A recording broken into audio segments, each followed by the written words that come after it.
পঞ্চভূত আর ত্রিপুত তত্ত্বের মাধ্যমে তৈরি আসরিক সেনা, এদের মধ্যে প্রাণ প্রতিষ্ঠার জন্য যজ্ঞাগ্নিতে আরো শক্তি প্রদান করতে হবে। এর জন্য আমার অধিক সামগ্রী এবং ঘৃতের প্রয়োজন। শীঘ্র যাও আর নিয়ে এসো এই সমস্ত সামগ্রী। যদি আমি যজ্ঞে বাধা দিই তাহলে গুরু শুক্রাচার্যর ধ্যান আকৃষ্ট হবে, আর উনি এই সমস্যা থেকে বেরোনোর কোনো একটা উপায় ভেবে নেবেন। কিন্তু আমরা এই যজ্ঞ পূর্ণ করতে একটু তো বিলম্ব করতেই পারি, বুঝলেন মুশিক মশাই? সেই স্থানের সেবকরা পৌঁছানোর আগেই আমাদের যেভাবেই হোক না কেন আগে পৌঁছতে হবে, যেখানে যজ্ঞের সামগ্রী আর ঘিয়ের ভান্ডার। চলুন মুশিক মশাই, যেই দিকে সেবকরা যাচ্ছে ভান্ডারও অবশ্যই ওই দিকেই হবে। ওম নমো নমো নমঃ স্বাহা। ওম নমো নমো নমঃ স্বাহা।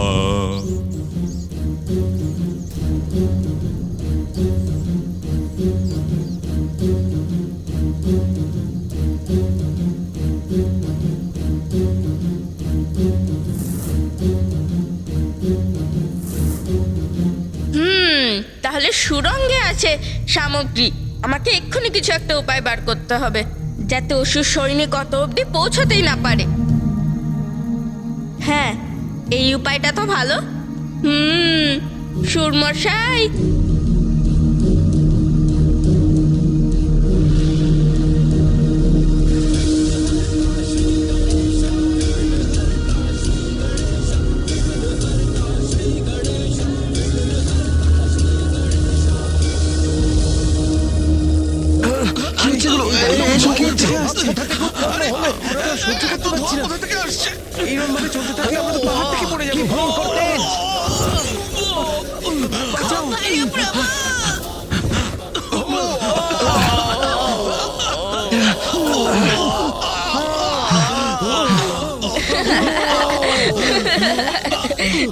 দেখলেন মুশিক মশাই, এবার আমরা যা করব তার জন্য একটু সময় পেয়ে গেলাম। হ্যাঁ প্রভু। মুশিক মশাই, তাড়াতাড়ি চলুন ভান্ডারের দিকে।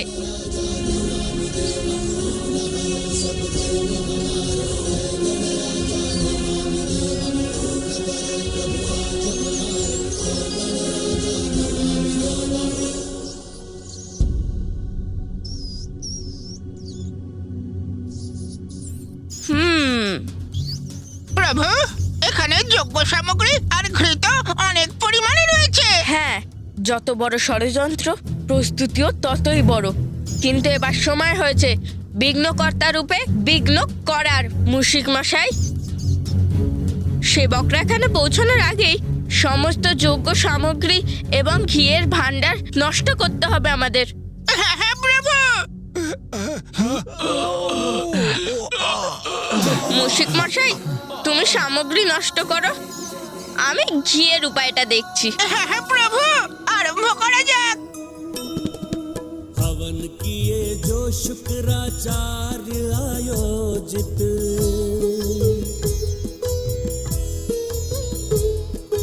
जिससे हो देव नष्ट जग का हो अहित।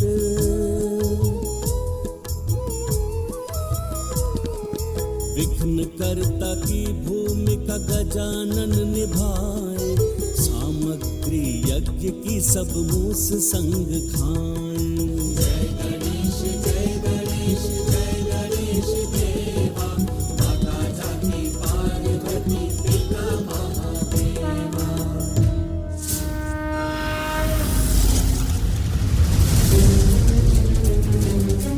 তাড়াতাড়ি করো, গুরুদেব প্রতীক্ষা করছেন। তাড়াতাড়ি চলো। হ্যাঁ হ্যাঁ মুশিক মশাই, সমস্ত সামগ্রী নষ্ট করুন। অসুরদের গুরু শুক্রাচার্যকে অপেক্ষা করানো মোটেই উচিত নয়। তাড়াতাড়ি করো। তাড়াতাড়ি করুন মুশিক মশাই, অসুর সেবকেরা যে কোনো সময় চলে আসতে পারে।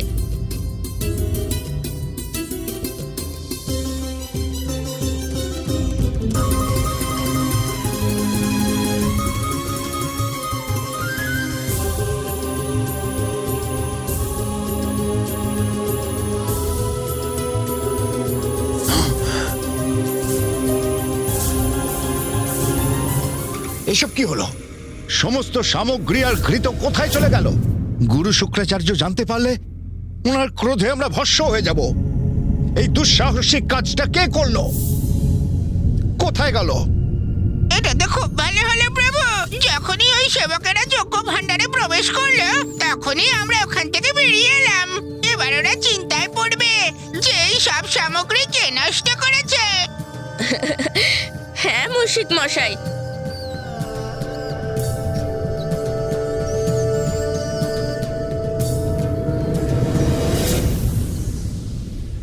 তাহলে আসুন মুশিক মশাই, এই ওষুধদের এই অধর্মিক কাজে আরেকটু বিঘ্ন উৎপন্ন করি। হ্যাঁ প্রভু, তাই হোক।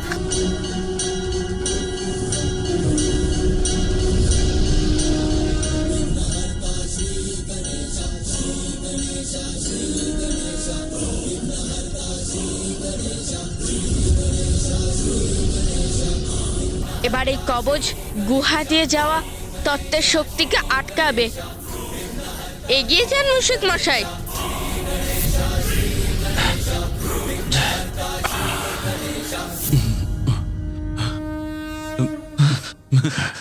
মনে হচ্ছে প্রথম পূজ্য শ্রী গণেশ নিজের কাজে সফল হয়েছেন। আমাদের শক্তি ফিরে আসছে। হ্যাঁ দেবরাজ,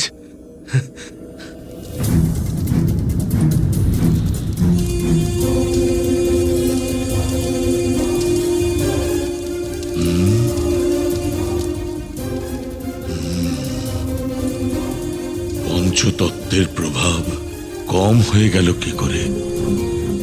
মনে হচ্ছে কেউ আমার কার্যে বিঘ্ন ঘটাবার চেষ্টা চালাচ্ছে। অন্যথা আমার কার্যের গতি কম হচ্ছে কি করে?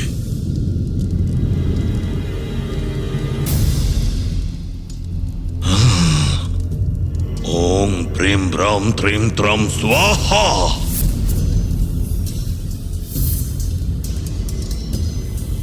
হতে পারে না, যজ্ঞ সামগ্রী শেষ হয়ে গেল কি করে? আমি আমার সেবকদের সামগ্রী এবং ঘৃত আনতে বলেছিলাম, এত বিলম্ব কেন করছে ওরা?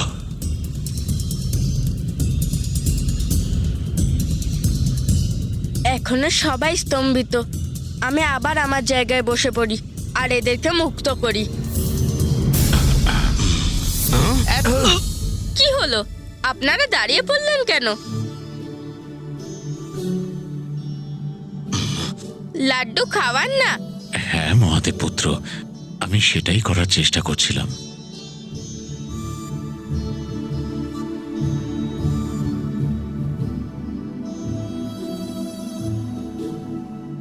আহা, ব্যাস পর্যাপ্ত। কি প্রভু, আমরা তো আপনাকে লাড্ডু খাওয়াতেই পারলাম না। আপনার তো একটা লাড্ডুতেই পেট ভরে গেল। এর কারণও আপনারা কিছুক্ষণ পরেই জানতে পারবেন, যখন আপনারা জানতে পারবেন যে কতটা ঘি পান করেছি আমি। দাঁড়ান, আপনারা দুজন অযথাই কষ্ট পাবেন না। যেই লাড্ডু তারকাশ্রী আমায় খাইয়েছে তা আপনাদের সবার শ্রদ্ধা এবং শক্তিতে এতটাই পরিপূর্ণ ছিল যে আমার পেট ভরে গেল। আপনারা এই বাকি লাড্ডুগুলো আপনাদের নগরীতে প্রসাদ রূপে ভাগ করে দেবেন। আপনার যেমন আজ্ঞা প্রভু। এবার আপনারা আমাকে অনুমতি দিন। এত শীঘ্র কেন প্রভু? আপনার সেবা করার আরেকটু সুযোগ দিন আমাদের। ওই সুযোগ আপনি শীঘ্রই প্রাপ্ত করবেন, কিন্তু এখন তো আমার গিয়ে পিতাশ্রীকে আপনাদের সেবা আর ভক্তির ব্যাপারে অবগত করাতে হবে। আপনাকে অনেক অনেক ধন্যবাদ। আপনার মাধ্যমে আমাদের প্রার্থনা স্বয়ং মহাদেবের কাছে পৌঁছে যাবে। আসুন।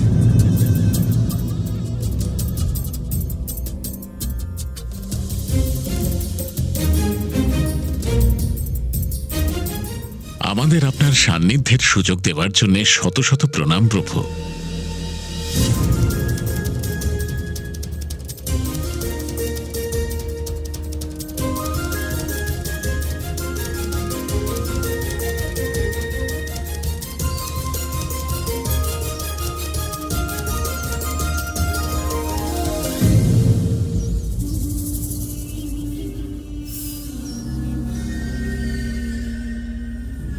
মহাদেব পুত্রের অকস্মাৎ এখানে আগমন আর ততটাই শীঘ্রতার সঙ্গে প্রস্থান। কি জন্য? এ সম্ভব ভ্রাতাগণ, এ নিশ্চয়ই ওই দুষ্ট দেবতাগণের কোনো ছলনা। ভ্রাতাশ্রী, এখানে এসে আবার আমাদের উদ্দেশ্য জানতে পেরে গেল না তো মহাদেব পুত্র? তোমরা দুজনে তাড়াতাড়ি যাও আর গিয়ে দেখো আচার্য শুক্রাচার্যের কাজ সুচারুভাবে সম্পন্ন হচ্ছে কিনা। এবার আমাদের বাস্তবিক প্রয়োজনে আর কোনো বিলম্ব যেন না হয়। অনেক প্রতীক্ষা করেছি, আর নয়, আর নয়।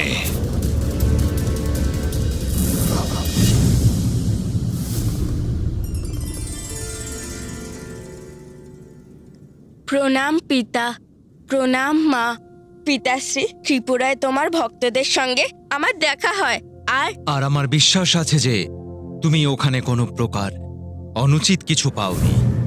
পিতাকে কেবল বলেই নয়, বরং অন্যভাবে বোঝাতে হবে যে ত্রিপুরাসুরের সত্য কি আর ওখানে কি চলছে, কিন্তু কিভাবে।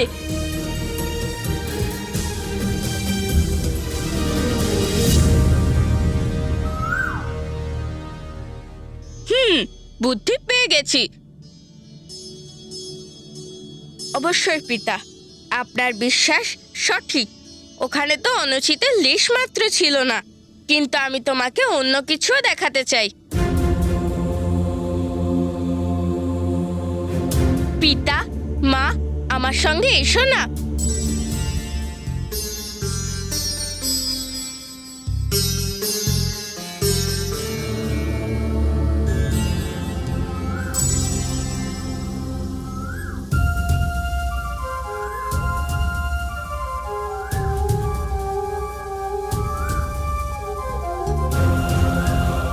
মা, দেখো না। কি কোমল, কি সুন্দর স্বর এই কোকিলের। হ্যাঁ মা, নিজের মধুর স্বরের দ্বারা সবাইকে মোহিত করা এই কোকিলের দিকে না তাকিয়ে একবার তার পায়ের দিকেও তাকাও।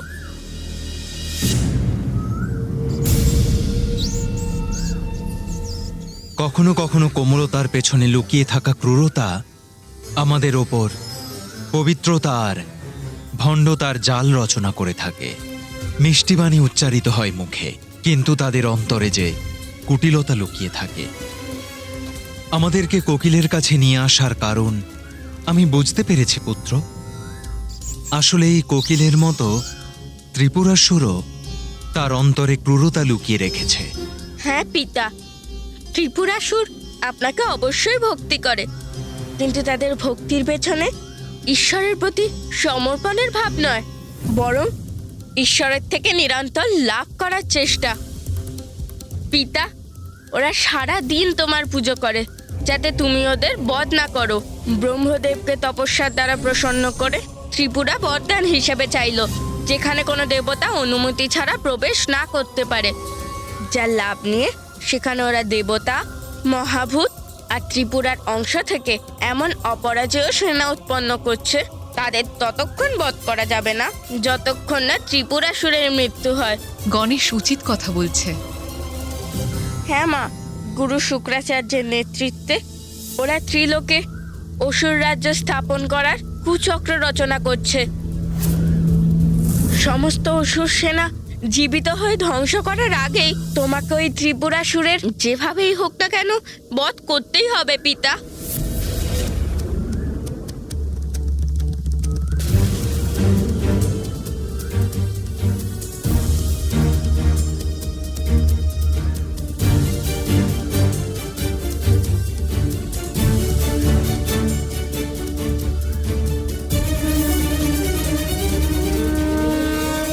আমি দেখতে পাচ্ছি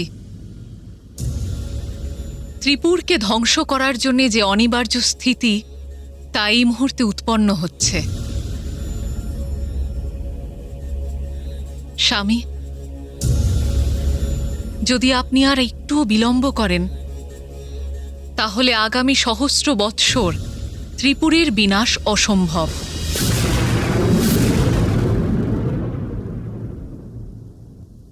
সহস্র বর্ষ অব্দি অসম্ভব হয়ে যাবে? তা কেন মা?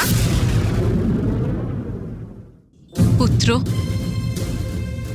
যখন ব্রহ্মদেব এই ত্রিপুরাসুরদের খুব সহজেই বরদান দিয়েছেন, তাহলে ওনারা ব্রহ্মদেবের থেকে অন্য কিছুও চেয়েছেন। প্রভু, আমার ভ্রাতাদের ইচ্ছে অনুসারে আমাদের ত্রিপুরের বরদান দেবার কৃপা করে আপনি আমাদের কৃতার্থ করেছেন, কিন্তু আমি এখনো সন্তুষ্ট নই। আমার একটা ইচ্ছে পূরণ হওয়া বাকি, এবার সেটাকেও পূর্ণ করার কৃপা করুন। বলো বৎস কমলাক্ষ, কি চাও তুমি? প্রভু, আমার ভ্রাতার ইচ্ছে অনুসারে শুধু মহাদেবী ত্রিপুরের নাশ করতে পারবেন, কিন্তু তখনই যখন সহস্র বছরে আমাদের ত্রিপুরের 3 পুর এক সরল রেখায় অবস্থিত হবে।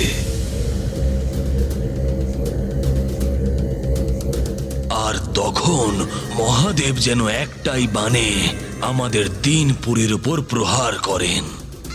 যে বান বান নয়, আর সেই বান সেই ধনুক থেকে নিক্ষেপ হোক। যে ধনুক ধনুক নয়। আর মহাদেব যেন এই কাজটা সেই রথে আরোহণ হয়ে করেন। যে রাত রাত নয়।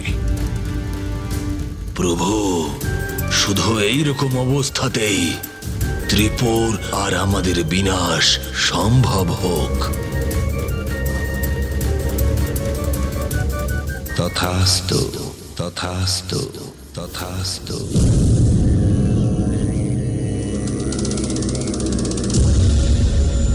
অর্থাৎ এটাই সঠিক সময় ওদের বিনাশের। না হলে ত্রিলোকে অধর্মের আধিপত্য স্থাপন হবে আর সর্বত্র অন্ধকার ছেয়ে যাবে। যাদের মুখে সর্বদা আমার নাম উচ্চারিত হয়, আমার ওই অনন্য ভক্তদের ওপর আমি অস্ত্র কিভাবে নিক্ষেপ করব গণেশ?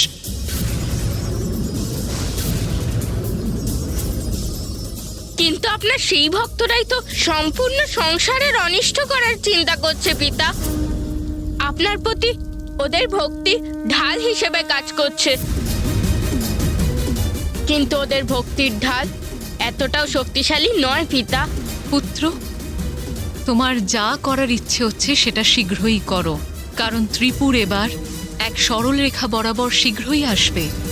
আর যত দ্রুত ওই সরল রেখায়ও আসবে, ততটাই শীঘ্র ওই রেখা থেকে বেরিয়েও যাবে। তোমার কাছে কয়েক প্রহর সময় আছে মাত্র। মা, আমি জানি সময় কম। ধর্ম পালন করে যারা, তাদের জন্য বিঘ্নহর্তা, আর অধর্মের পাপীদের কাছে বিঘ্নকর্তাও তো আমি। কোনো অনিষ্ট হতে দেব না আমি। কিন্তু তার জন্যে আমার মামাশ্রীর সাহায্যের প্রয়োজন।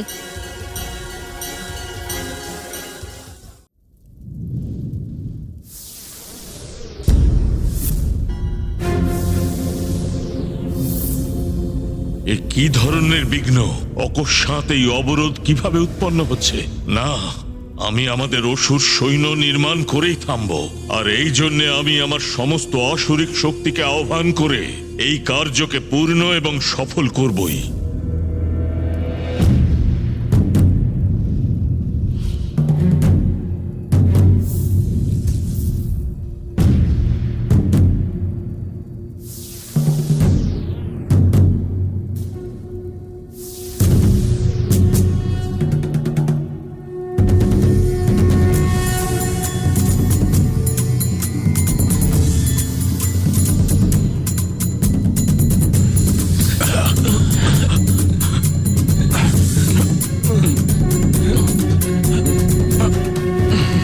এটা কি?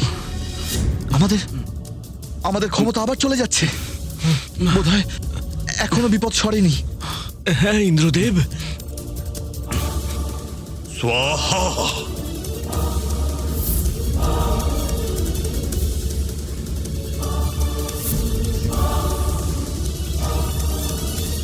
আমার রক্তের আহুতি দিয়ে যদি এই যজ্ঞের অগ্নিকে বাড়ানোর প্রয়োজন হতো, তাহলে তাও করতাম আমি। কিন্তু এই অসুর সৈন্য আর যজ্ঞের ওপর আজ কখনোই আসতে দিতাম না। ত্রিপুর একটি সরল রেখায় আসবার আগেই এই অসুর সৈন্যদের জীবিত করবই, যাতে ত্রিপুরের কোনোভাবেই বিনাশ হবে না। হর হর মহাদেব।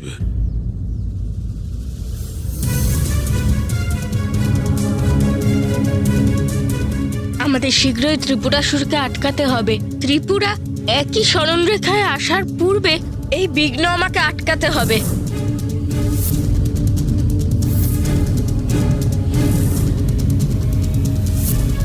বাইরের আভরণ দেখে ভেতরের সত্যকে জানা যায় না, বরং অন্তরে প্রবেশ করে সেই সত্যকে জানার চেষ্টা করা উচিত।